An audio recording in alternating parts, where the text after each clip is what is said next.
जय हिंद दोस्तों।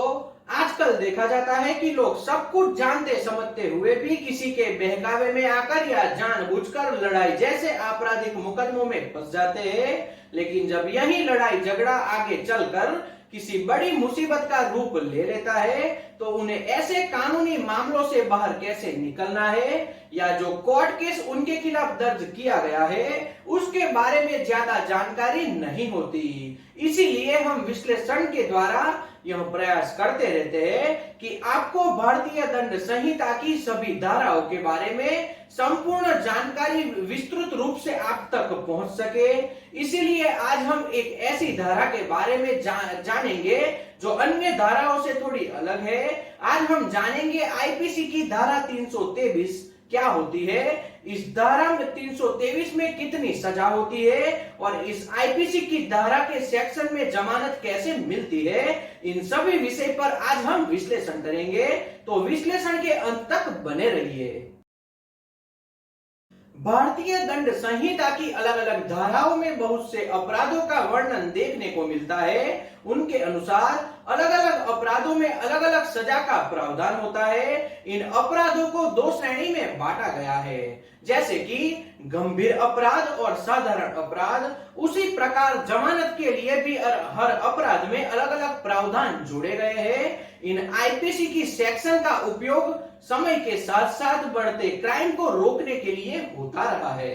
यानी कि आईपीसी को इसीलिए बनाया गया है ताकि क्राइम को रोका जा सके। आपके मन में यह भी सवाल होगा कि आईपीसी की धारा 323 कब लगती है, तो आपको बता दे कि धारा 323 के अनुसार जो कोई भी व्यक्ति जानबूझकर या फिर स्वेच्छा से किसी के साथ मारपीट करके उसे चोट पहुंचाता है तो ऐसे मामलों में आईपीसी की धारा 323 के तहत मुकदमा दर्ज कर कार्यवाही की जाती है। यानी कि ऐसे जो समय होता है उसमें आईपीसी की धारा 323 लगाई जाती है और दोषी पाए जाने पर सजा का जो भी प्रावधान होता है उसके तहत उसे दंडित भी किया जाता है। अगर झगड़े में सामने वाले व्यक्ति को गंभीर चोट पहुंचाई जाती है या लड़ते समय किसी की हथियार का उपयोग किया जाता है और सामने वाले व्यक्ति को मार दिया जाता है या फिर गंभीर रूप से उसे घायल कर दिया जाता है, ऐसे मामलों में आईपीसी की गंभीर धारा 307 और 506 इत्यादि के तहत भी केस दर्ज किया जा सकता है और कोर्ट में दोषी पाए जाने पर इन धाराओं के अनुसार उसे दंडित भी किया जाएगा। यानी कि उसे जेल के पीछे भी भेजा जाएगा या फिर जुर्माना भी लगाया जाएगा। अब यहाँ पर प्रश्न आता है कि आईपीसी की धारा 323 के तहत चोट का क्या अर्थ होता है। तो भारतीय दंड संहिता की धारा 323 में चोट किसी भी व्यक्ति को किसी भी प्रकार की शारीरिक दर्द, चोट या नुकसान के बारे में बताया गया है। इस प्रकार के मामलों में मामूली चोटें शामिल हो सकती है, जैसे खरोच आना, हल्की चोट इत्यादि इसमें समाविष्ट है। सेक्शन 323 में बताए गए स्वेच्छा से चोट पहुंचाने के अपराध को समझने के लिए चोट के मतलब को समझना बहुत जरूरी हो जाता है, तो इसे भी समझ लीजिए।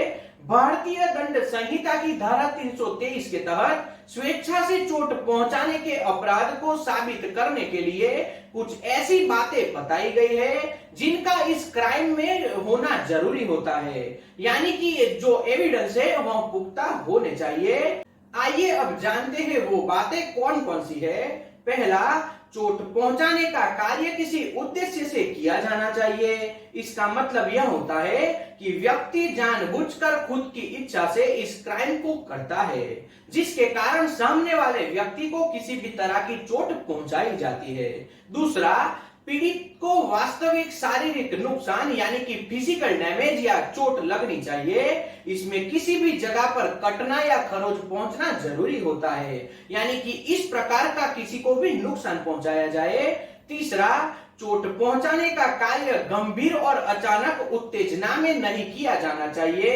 इसका मतलब यह है कि अचानक आए हुए गुस्से के कारण यह हमला नहीं होना चाहिए, बल्कि यह खुद की इच्छा से जानबूझकर किया जाना चाहिए। तो यह तीन बातें इसमें मुख्य तौर पर बताई है। अब साधारण चोट व गंभीर चोट में क्या अंतर है वह भी समझते हैं। साधारण चोट ऐसे मामलों के बारे में कहा जाता है जिन अपराधों में किसी व्यक्ति द्वारा हमला करने पर सामने वाले व्यक्ति को केवल थोड़ी बहुत या कम चोट लगाई जाती है। इसमें खरोच या कुछ हल्के घाव जैसे मामूली चोटों को शामिल किया जाता है। फिर बात आती है गंभीर चोट की। गंभीर चोट वह चोट होती है जिनमें किसी व्यक्ति द्वारा हमला करने पर सामने वाले व्यक्ति को कोई गंभीर चोट लग जाए जिसकी वजह से उस व्यक्ति को ज्यादा शारीरिक नुकसान पहुंचे, जिसके कारण उसे बहुत ज्यादा दर्द सहना पड़े, जीवन के लिए खतरा उत्पन्न हो।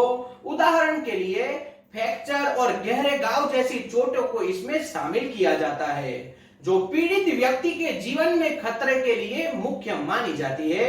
गंभीर चोट लगने के करने वाले व्यक्ति को सजा भी साधारण चोट के मुकाबले ज्यादा दी जाती है, यानी कि इसके लिए अलग से प्रावधान किया गया है। अब धारा 323 की सजा और जमानत के विषय में जानते हैं। जो कोई भी व्यक्ति जानबूझकर किसी भी व्यक्ति के साथ झगड़ा करता है या चोट पहुंचाने के अपराध करने का दोषी पाया जाता है, ऐसे में उस व्यक्ति को आईपीसी की धारा 323 के तहत 1 वर्ष तक की कारावास की सजा व आर्थिक जुर्माना या फिर दोनों से दंडित किया जा सकता है। यानी कि इसमें यह प्रावधान जोड़ा गया है। लेकिन अगर कोई व्यक्ति किसी हथियार से किसी के ऊपर हमला करता है या झगड़ा करने से दूसरे व्यक्ति को गंभीर चोट पहुंचाई जाती है तो अन्य आपराधिक धाराओं के जैसे ही आईपीसी की धारा 308, 302 और 148 के तहत सजा को और भी बढ़ाया जा सकता है। यानी कि जो गंभीर चोटें पहुंचाई जाती है उसमें ज्यादा सजा भी दी जाती है।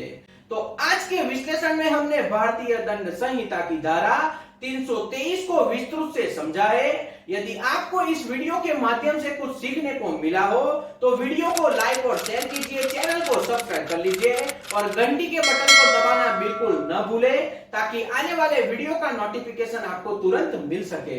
तो आज का विश्लेषण यहीं तक। जय हिंद।